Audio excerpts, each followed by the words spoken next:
right, hey everyone. Today is Saturday, January 17th, 2026. We're standing on the corner of 42nd Street and Madison Avenue tonight, and we're looking at this beautiful shot of the Chrysler Building. However, sooner or later, this shot is going to be no longer, because if I zoom in all the way on Grand Central Terminal, you might notice that big black building in the back. That is currently the Grand Hyatt Hotel, which is set for demolition. And in its place is going to be one of the most state-of-the-art and luxurious Class A office towers. Now, I want you guys to look this up. Now, for some perspective here, you could see One Vanderbilt. This is one of the city's newest Class A office towers. But I want you to look up 175 Park Avenue, which is going to be even taller than One Vanderbilt, and it is going to completely obstruct the views of the Chrysler Building from 42nd Street and Madison. Now, 175 Park Avenue is also considered Project Commodore. It's going to be developed by RXR and TF Cornerstone, with Skidmore, Owings and Merrill designing the building. If you go online or just ask Google, you could look at some of the renderings. It is pretty interesting, to say the least. It does have some slight hints in terms of the overall design, very similar to 270 Park Avenue, which is the JP Morgan Chase office tower. Now, the tower itself is planning to hit 1,580 feet tall. Now, this is the preliminary estimate. But, guys, if that is the case, if it really hits 1,580 feet tall, it will be about 30 feet taller than Central Park Tower on New York City's Billionaires Row. Central Park Tower sits at 217 West 57th Street, and it was developed by Extel, who is the most, I would say, active developer right here in New York City. So a lot of big changes coming. A lot of big changes, particularly all up and down Park Avenue. Let me know in the comments what you guys think of 175 Park. Now, apparently, it's going to be over 2 million square feet of office space in there. Many people are saying, with so much, new office space coming on the market, is that just going to flood the market with supply, and there's not going to be enough demand to meet that supply? I disagree. I think it's going to be leased rather quickly. 2025 was one of the best years in New York City history for office leasing, particularly that Class A office tower segment. A lot of businesses and organizations are migrating away from some of the older office product in New York City, and they want new stuff, right? So I wouldn't be surprised if, they lease that building over $100 a rentable square foot, or probably even way more, maybe even approaching $200 per rentable square foot. That's kind of, what a lot of these newer office towers have been going for. You're also going to have a 200-room Hyatt hotel occupying some of the highest floors at the top.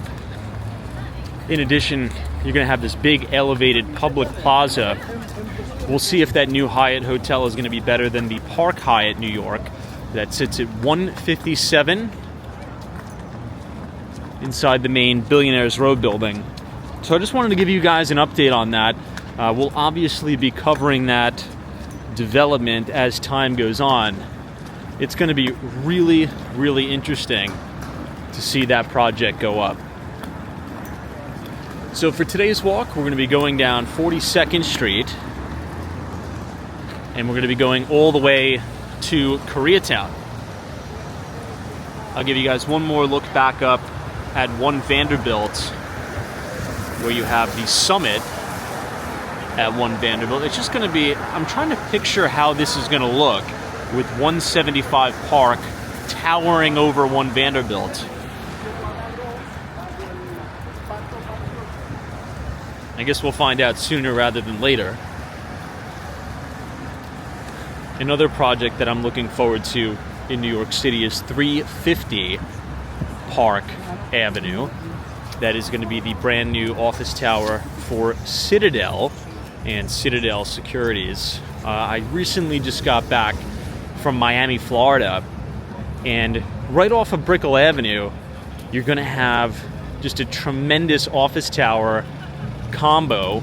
I believe there's also going to be some hotel component in there, and that is another one of Ken Griffin's projects. So it seems as if you're going to have a consolidation of power across the United States in terms of where a lot of these big businesses are moving to.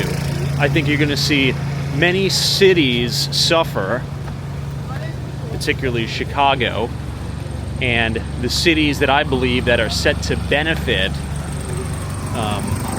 from the migration are cities like New York City and Miami, Florida, and Austin, Texas. I would say those are probably the top 3 cities that are set to really, really benefit, with my top choice being New York City as the, let's just say, the biggest beneficiary for not only people moving for residential space, but corporates moving for corporate space, right? I always like to use the saying, follow the money, and you have 270 Park Avenue, JP Morgan Chase investing about $3 billion to build that building here in New York City. I believe they're going to substantially expand their footprint here in New York. And then you have Citadel building their tower both in New York City and in Miami. We're now here at Bryant Park. You can get the B, D, F, and M trains.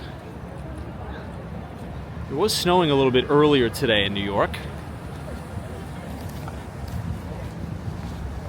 But let me know what you guys think in the comments. Do you see my assessment coming to fruition? Or perhaps it's because I'm biased. But if I had to bet, I think, New York City is really going to benefit in terms of the corporate side. I think you'll continue to see this brain drain out of many major California cities. I do, however, believe that Silicon Valley in general, San Francisco Bay Area will continue to thrive, even though there's a lot of craziness going on. You'll always have success there, mainly because you just have so many talented people there, and the culture is extremely rich and extremely deep for entrepreneurship and startup culture. And as you know, if you want to have a very robust startup environment, you also need to have a very robust talent environment and a talent pool.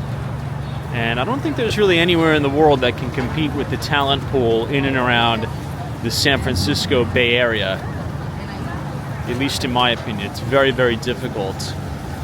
That's why as many of these businesses have been moving away from some of those major cities, what they've found is that it's just very hard to find talent. Right? Talent is what drives innovation. Talent is what drives business. And there's no better place, particularly for tech talent and AI, there's no better place in the San Francisco Bay Area for that. Also New York City. All right, let's go ahead and cross here, everyone. This is now 6th Avenue and 42nd Street.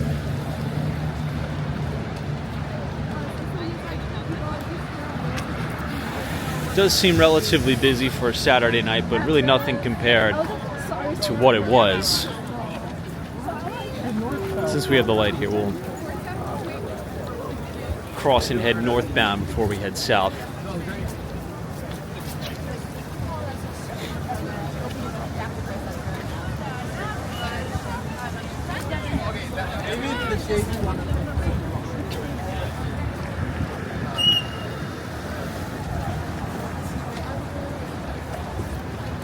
Right at the corner here of 43rd Street.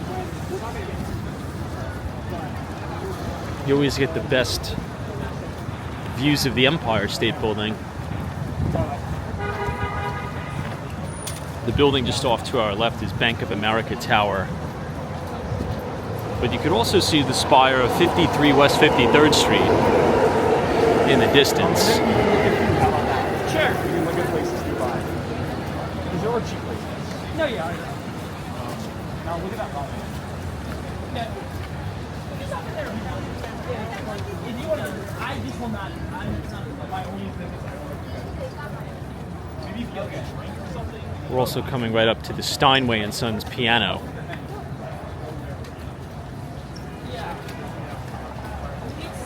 This is going to be another cool cityscape shot. As we look over, you'll see a brand new residential building, 520 Fifth Avenue. And then right as the clouds are moving out, you can see the top of One Vanderbilt again. It was snowing pretty heavy in New York City this morning. We do have some accumulation in Central Park, but nothing's really sticking on the city streets, but that's kind of to be expected.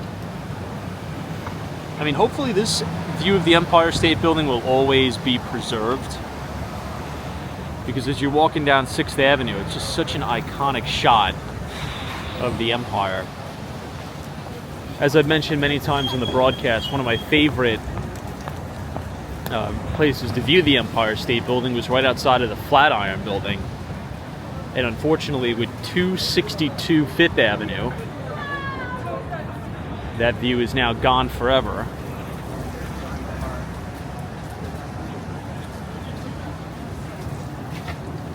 And since the scaffolding is down, I want to zoom in on one of my favorite Art Deco buildings in the world, which is the Radiator Building. You should Google a picture of what the Radiator Building looks like, because even though you could see it here technically, it's just a little bit dark for it. It has this beautiful gold outer trim.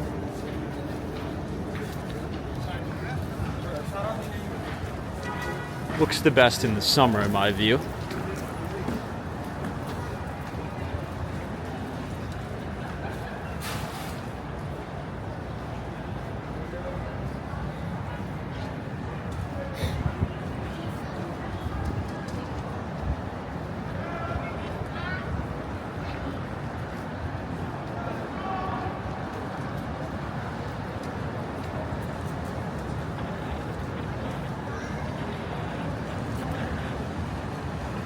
Coming up on the Salesforce Tower.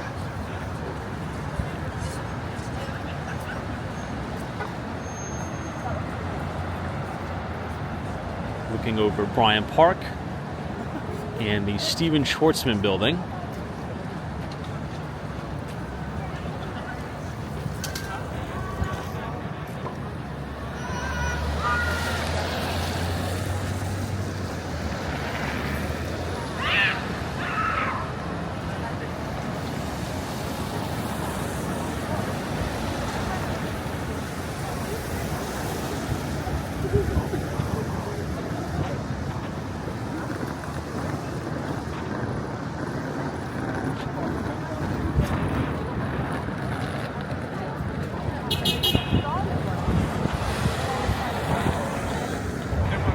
We have the light, so let's go ahead and cross.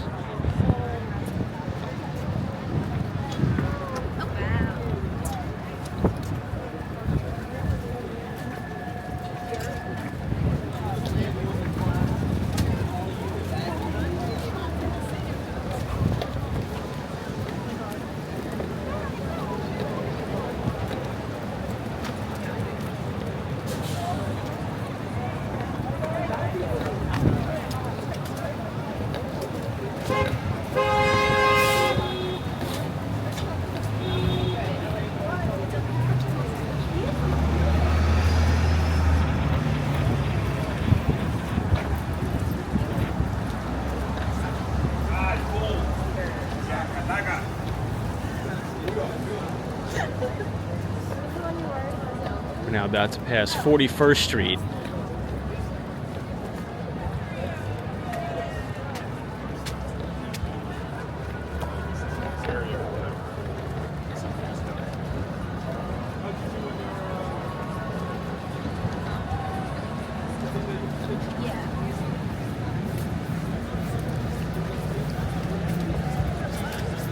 Now, the majority of the Bryant Park Winter Village has been taken down, but you'll still be able to ice skate until March 1st, I believe.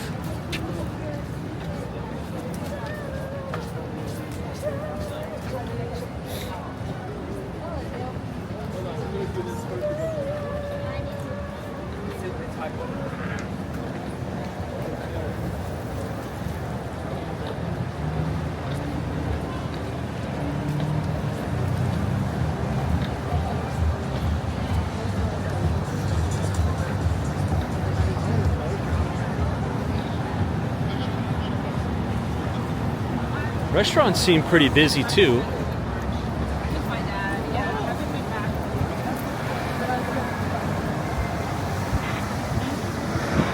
This is 40th Street by the Bank of China.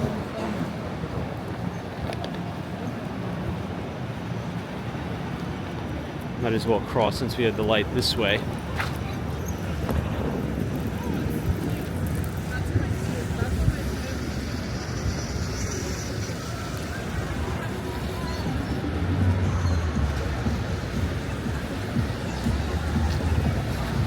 There's really nice condos in this building we're looking at to the left,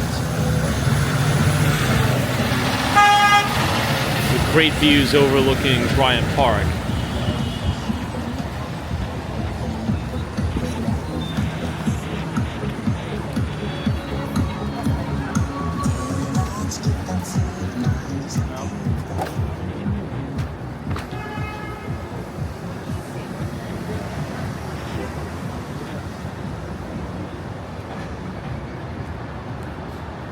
Now here's another new building, however it's a new residential building. I'm very curious as to if the top floors are going to have views of Central Park. I'm not too sure, actually. And this is the famous Angelina. This place is very popular for hot chocolate and things like that.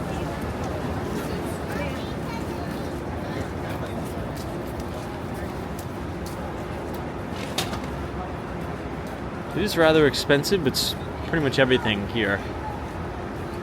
This is the place, the ML House, 1050 6th Avenue.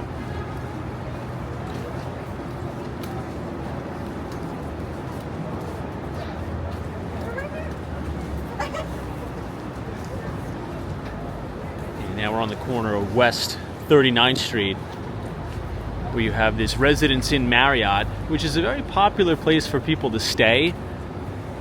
However, I don't know why, because it's very dated in here. I would not recommend staying at this Residence Inn Marriott. It's a very, very old property. I hope they either just do a complete gut renovation or just tear it down and build something else.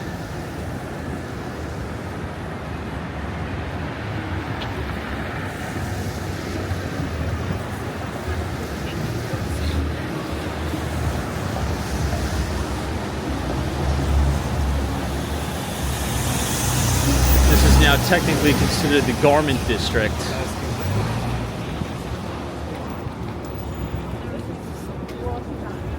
This place seems interesting, right? This new boba bubble tea place. Lele Cha. This is the first time I'm seeing it. Looks like a bakery and boba tea place. I have to keep that on the radar to try it.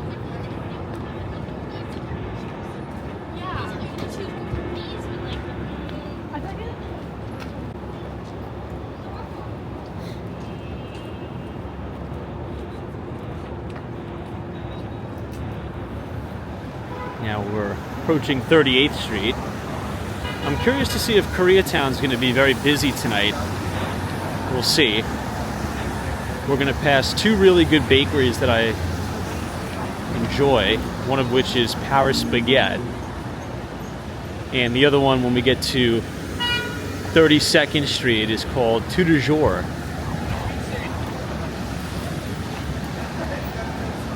Now, they both sound French, however, they are Korean owned. Paris Baguette is a Korean brand. And so is Tout de Jour.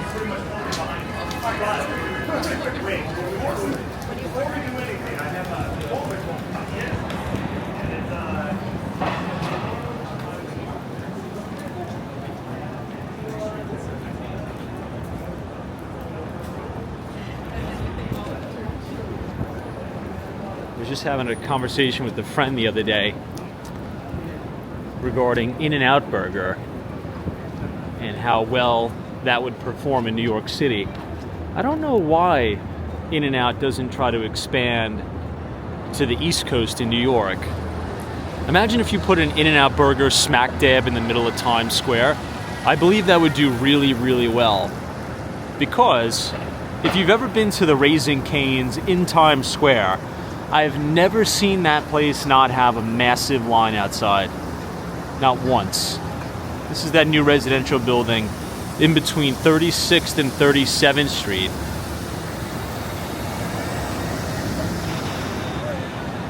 (989) 6th Avenue.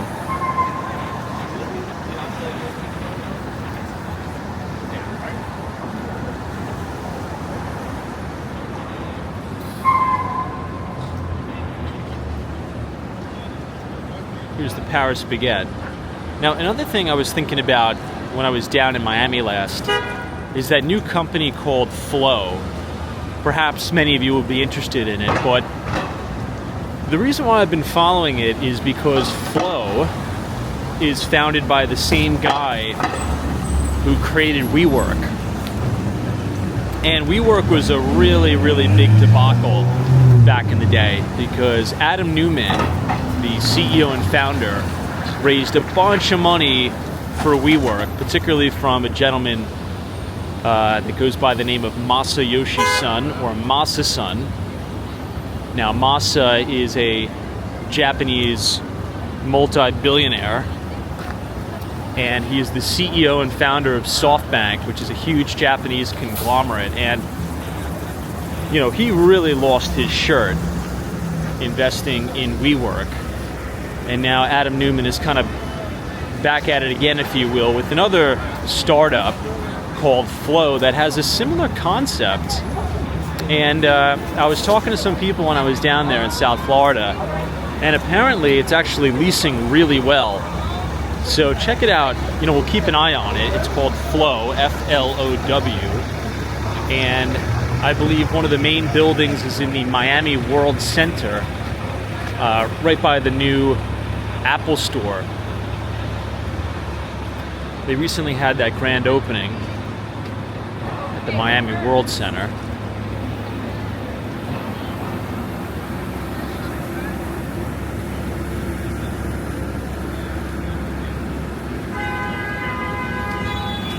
All right, we're now at 36th Street.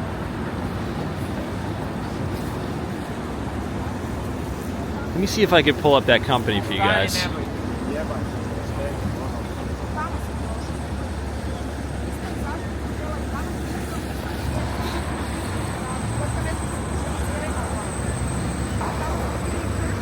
Once I cross the street, I'll kind of give you guys a little bit more context about it.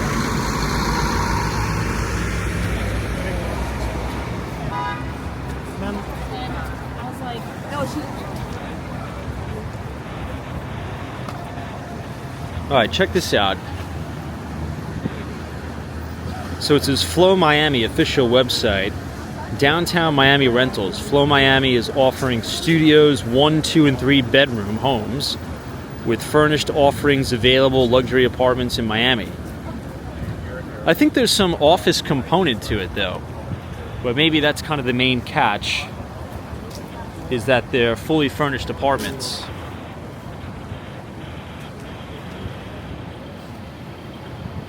Let's ask Grok and see what Grok says. Can you please give me a complete overview of Adam Newman's new project, Flow, that is in Miami, Florida.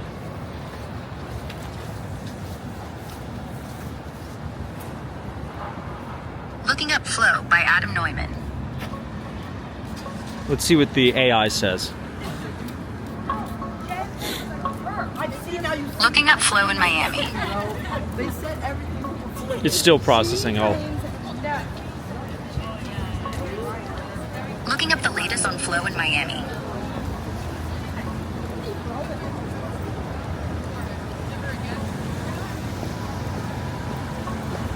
Adam Newman, the WeWork guy, launched Flow back in 2022 as a residential real estate company aimed at fixing the housing crunch with tech, community vibes, and giving renters some equity-like perks. It's headquartered right in Miami, Florida, and that's where a ton of their action is happening. Flow's big push is creating these community-driven living spots. Think apartments and condos with shared spaces, events, wellness stuff, and an app to connect residents. They kicked off with rentals in Miami and Fort Lauderdale that opened in 2024, and they've been snapping up properties ever since. Key projects in Miami: Flow House, a 41-story condo tower downtown at Miami World Center with 466 units, studios to 2 beds, fully furnished with sustainable materials, loaded with amenities like rooftop pool, high-end gym, pet spa, meditation classes, and community events.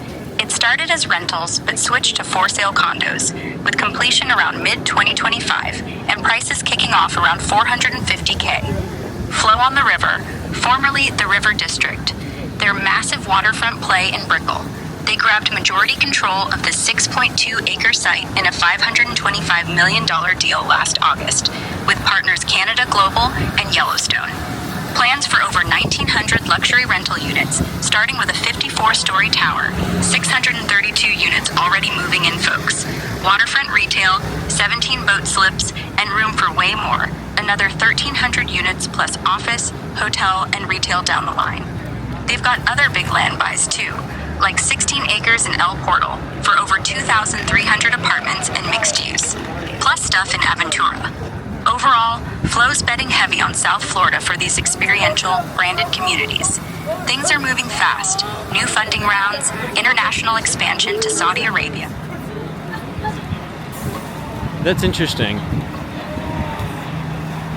So it doesn't really seem like there's too much of a difference from just a regular apartment community. You know, I believe just Adam Newman is very good at marketing. He's a very, very good marketer. So it's probably just going to be, you know, hyped up apartment houses that look really pretty. The interior design is good. And they'll have a bunch of like community events and stuff like that. But apparently, from what I heard, it's leasing pretty well. Let me know if you guys have any other details on Flow, that company.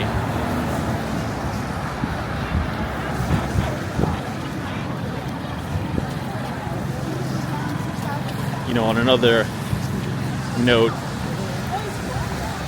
even though Adam Newman lost a lot of people a lot of money with WeWork, it really says something about America, how, you know, you can go out there, raise a bunch of money, grow a tremendous business that goes on to fail in probably one of the most public fashions we've ever seen in recent history, and then kind of pick yourself up and go right back out there and raise a bunch of money again for a new venture. And I even believe they secured some money from Andreessen Horowitz at A16Z, that big venture capitalist, Mark Andreessen. So it just kind of goes to show you that, you know, even if you have a cataclysmic failure, just keep moving the ball downfield, just keep going. I mean, if Adam Newman could have one of the most public displays of failure and embarrassment and then get up and continue to do whatever he's doing with Flow, I mean, God bless him. It's pretty impressive. Anyway, this is Haiti. These locations have been popping up all over New York City. And then another thing that's interesting is this retail storefront here on the corner of 33rd Street and Broadway called Moo Moo. Apparently this is some fintech company, a stock trading app, and they're going to have a branded retail storefront. Maybe, not too sure what they're going to be doing with that. Maybe it'll be like a media play. They'll set up like a studio in there of some sorts.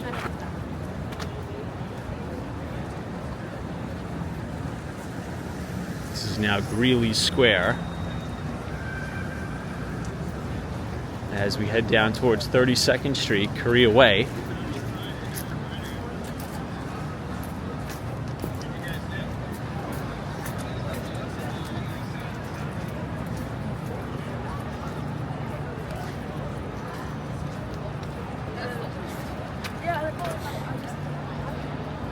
Curious to see if there's going to be a big line for Mishwe tonight. This is the second ever location of Mishwe in New York City. The first location that they opened up was right on 8th Avenue.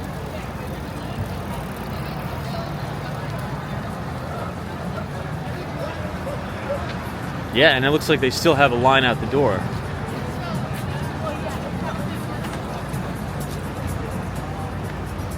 Look at that.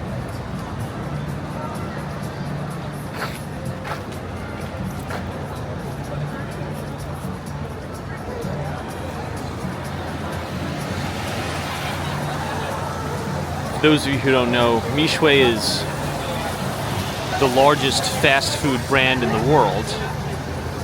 They have more locations globally than McDonald's.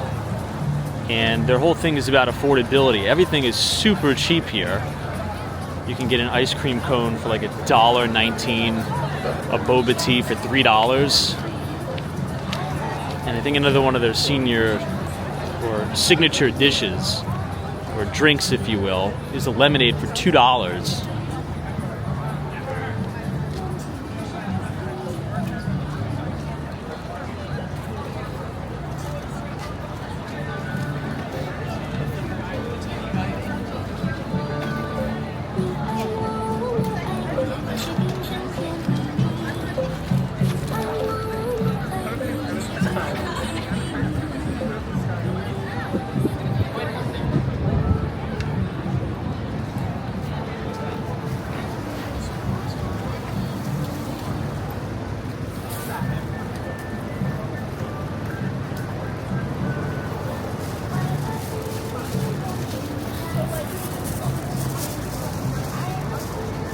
Seems to be doing pretty well.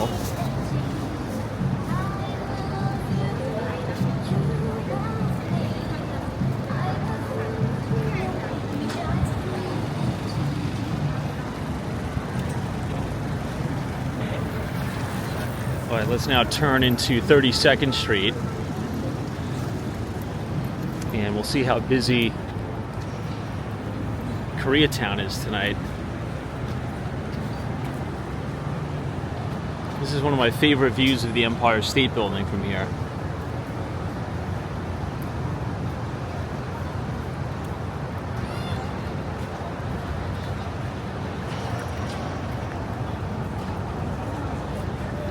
I've talked about this restaurant, Cote, C-O-T-E.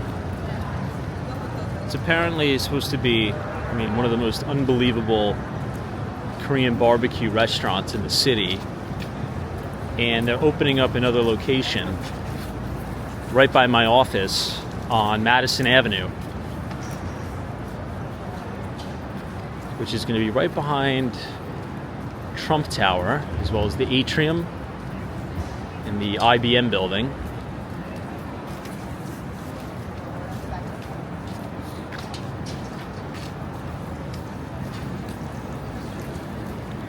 Now this restaurant looks quite interesting too.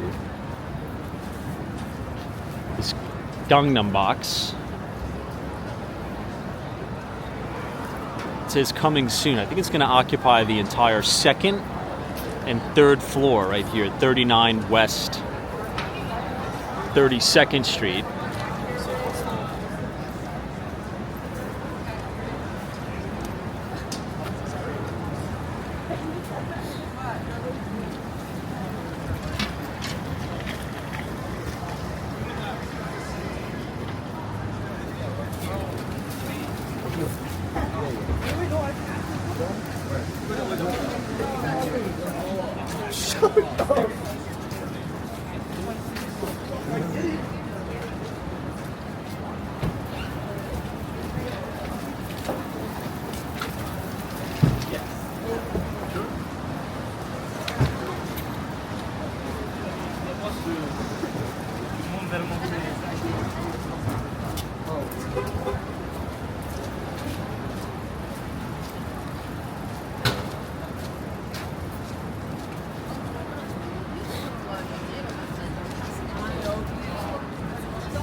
Across the street here, you have this BBQ chicken, which is not bad, but if you get it to go, it's not going to be that good. I'd say if you're going to go here, you have to eat it to stay, because then they cook it fresh. And then here's another good view of the Empire. Koreatown is always really lively. I'd say if you're moving to New York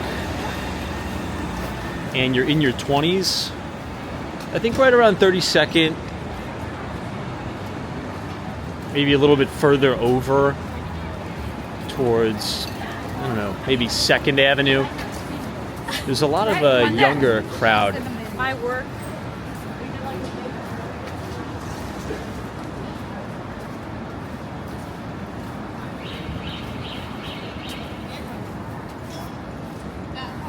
The Food Gallery 32 is also really good.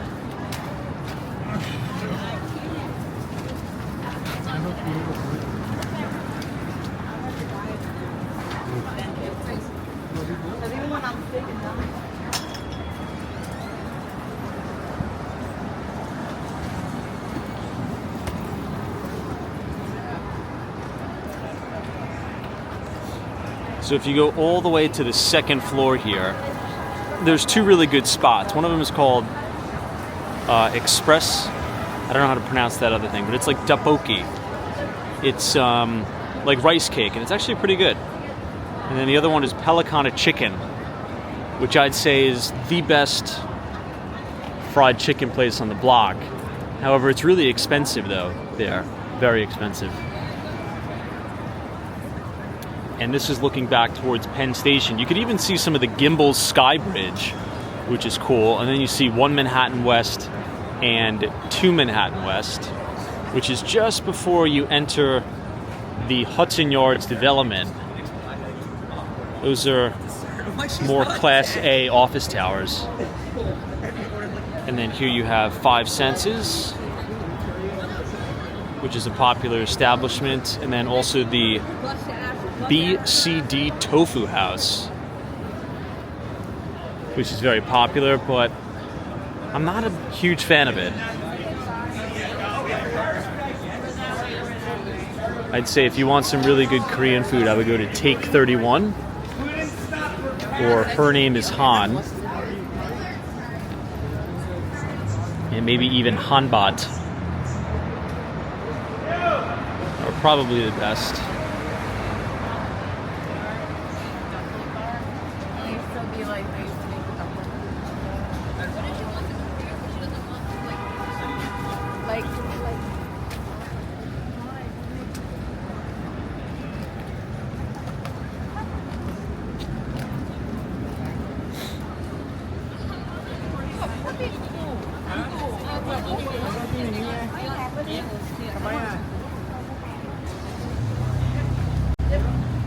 This is a very popular dessert. It's called tangaru. When I was in Korea, you could get these for like literally $1. I think they sell them for like $7, maybe $10. Yeah, 1 for $10, and then buy 4 get 1 free. But it's called tangaru. So essentially, what it is, it's fruit with sugar over it, and the sugar gets like very, very hard. It's extremely trendy in Korea right now. But we're now on the corner of 32nd Street and 5th. You can only imagine the views of the Empire State Building. That apartment complex has.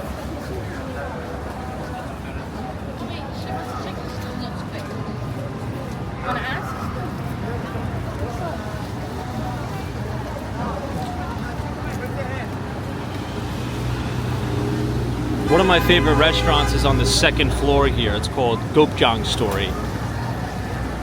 It's interesting at first if you haven't eaten Gopjang before, but I would try it.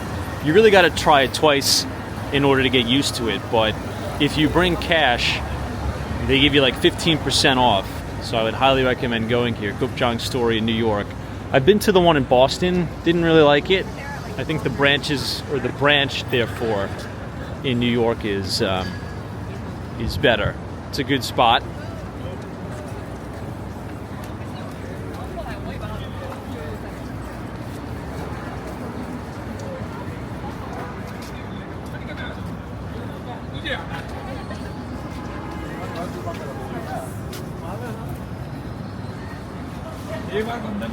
This is a very popular beauty shop.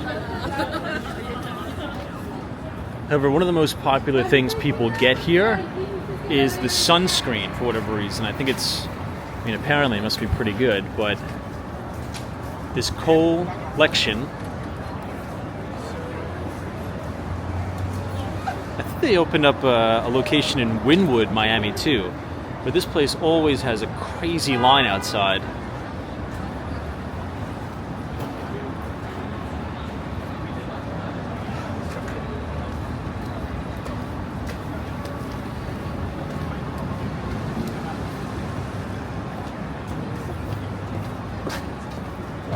This is one of my favorite restaurants over here, Agassi Gopjang.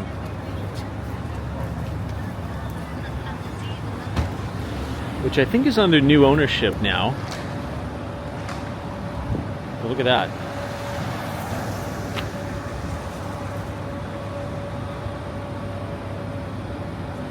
This is one of my favorite places. It's a bit expensive, but so is everything in New York. Yeah, this place is really, really great.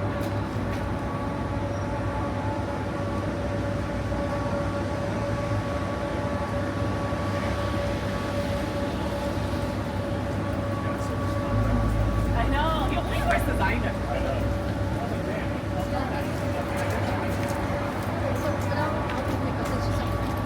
I think it's about maybe 120.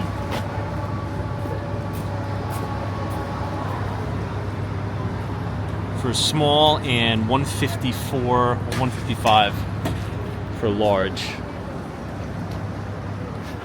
It's crazy because if you go to Korea, you can get a ton of K barbecue for like $30, but it feeds 4 to 5 people.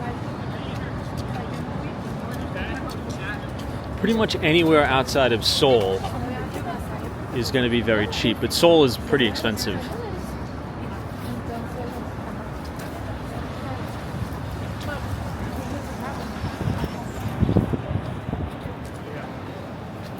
This is another barbecue spot. Love Korean barbecue. With more great views of the Empire State Building.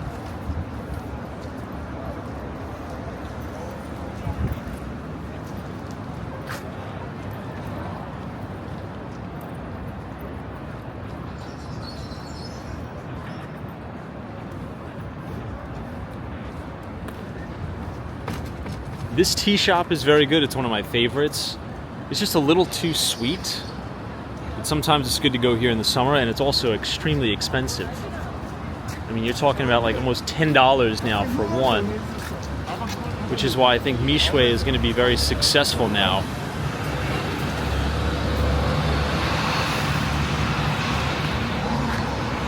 Oh, this is that building, 262 Fifth Avenue.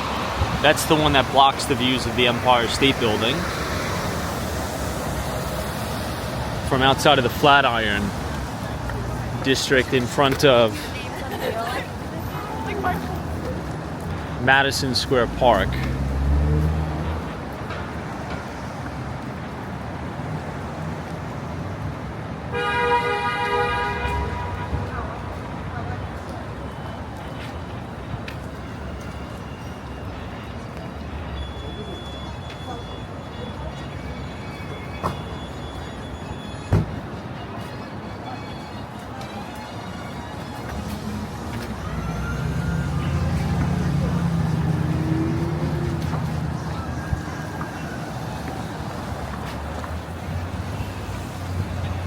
Alright, this is now 33rd Street.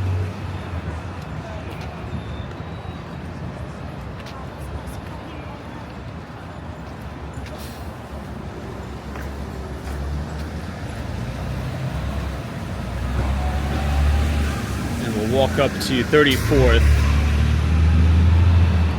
and make a left. I can feel the temperature dropping a bit. I believe we're supposed to have more snow come in right around 2 o'clock in the morning.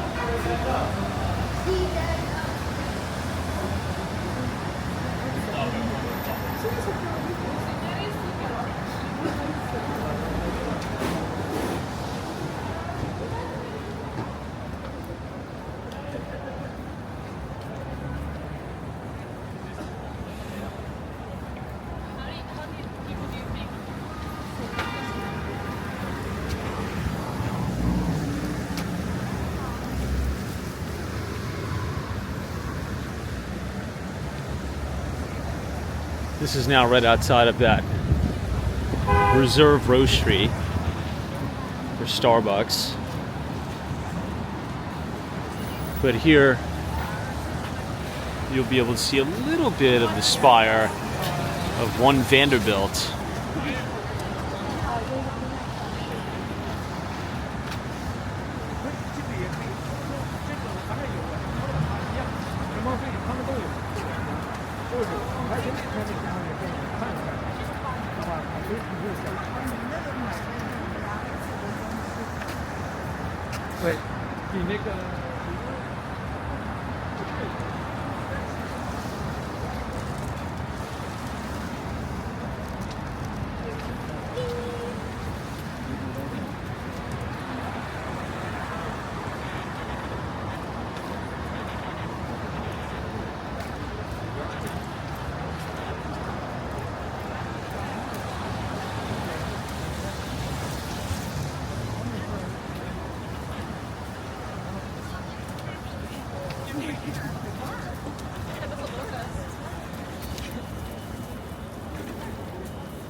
This is where you would go in for the top of the Empire State Building, the main observation deck here.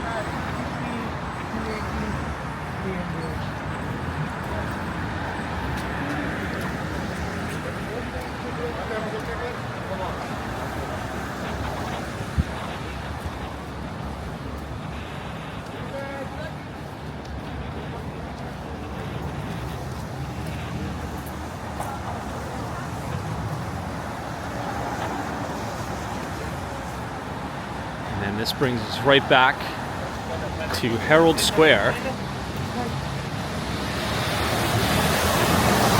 34th Street and Macy's.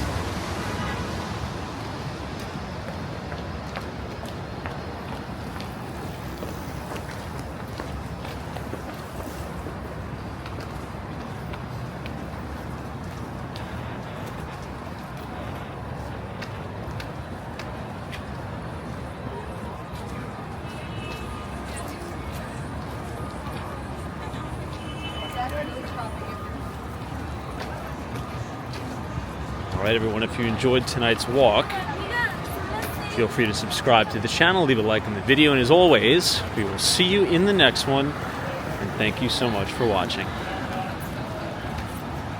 Take care.